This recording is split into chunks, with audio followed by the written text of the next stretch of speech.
Hello and welcome to Silkeborg Orienteering Club video tutorials. My name is Jens Børsting and today I'm going to show you how to overlay an orienteering map in Google Earth. It is quite straightforward, at least in principle, so let's get straight to it.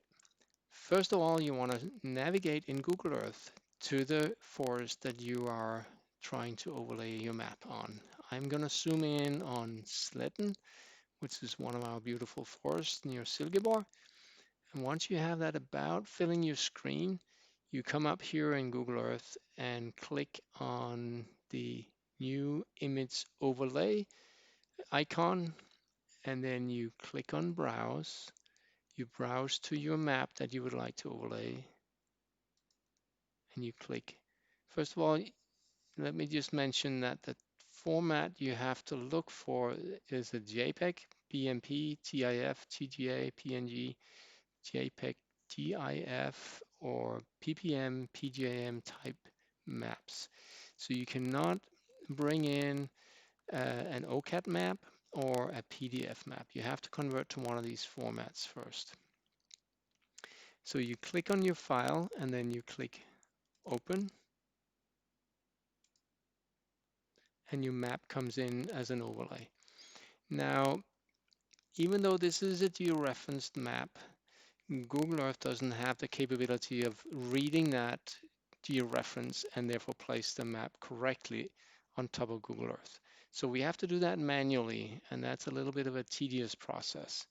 But as you can see right now, we can't look through the map and see what's below it. So Google has provided this little transparency slider. So what we do here is we click on it and we move it left until you can see enough through the map and see what's behind it.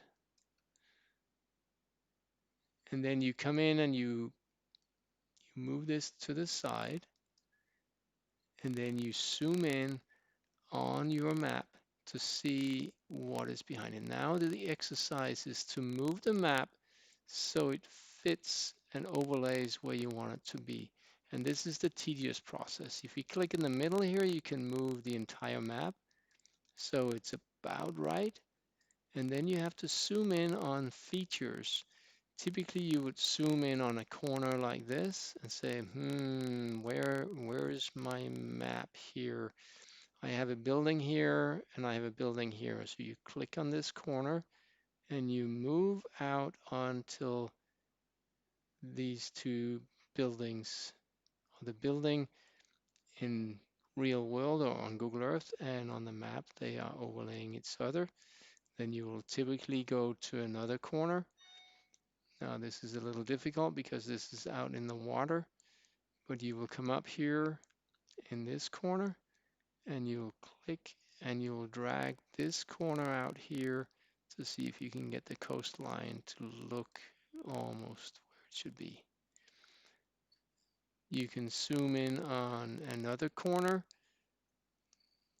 You can zoom in, see where the roads are if they fit. Again, you click and you move, and you keep going through this exercise until you find something that's about right. You're not going to get it perfectly right, and the more hilly terrain you have, the more difficult this exercise is. But you keep moving around until you think, oh, this is about right. You can see this is not perfect. This road is not quite where it's supposed to be.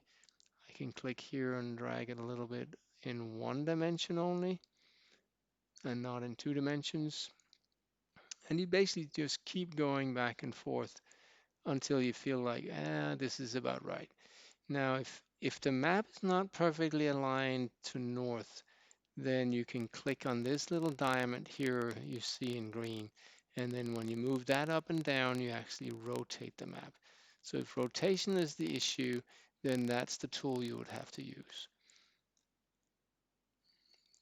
Now, once you are happy with your alignment, see, this is not quite perfect yet. You can keep going. Oh, this building has moved again. So I want to move this over a little bit. You can see you can spend quite some time on this until you're happy with it. When you move in one corner, then of course the other corner moves too.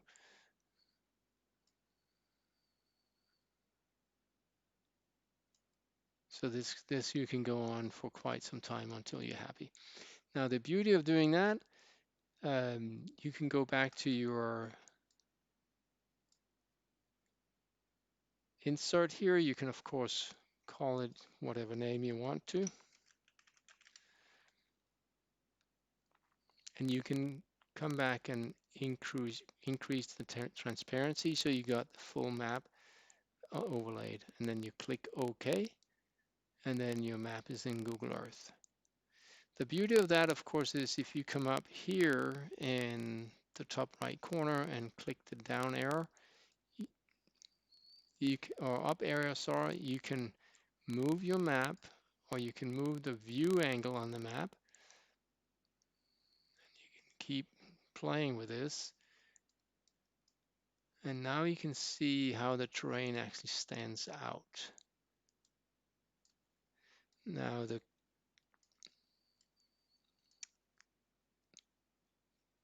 Earth model for Google is not perfect to what we're used to in orienteering. One of the small tricks you can do here, you can come up into Tools and into Options. And then in this area here, you can set how you want to scale your elevation. So if you want to scale the elevation differently, either exaggerate it so it's much bigger terrain or taller terrain than in real life, or it's smaller, you can adjust this. But you want to make sure that this is close to 1 if this is going to make any sense to you. And then you click OK. So you can zoom in quite close to the terrain. You can click the north arrow here, and you can actually fly around and you can see how the terrain looks. Again, you'll see that all these contours should be horizontal, which they're not because Google's model of the Earth here is not perfect, but it gives you an impression of how the terrain flows. And then, of course, if you come up here and click again, you can click and drag down, and then until you're vertical again, you can click the north arrow and the map will align to north. And of course, the beauty here is you can now, for instance, draw a route you want to use. And then when you're done, you can click up here in the left corner in your Places menu, and you can eliminate the map. And then, of course, you will have your route standing out in Google. So if you have drawn your route here, that this is the way you've been going through the terrain, whichever way, you can also upload your tracks, whichever way you want to do it.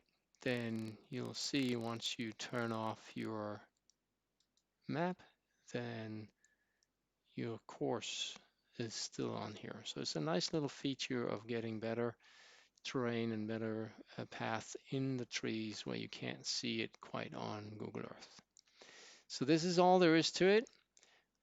I hope you enjoyed, and please come back. Thank you very much for viewing this video.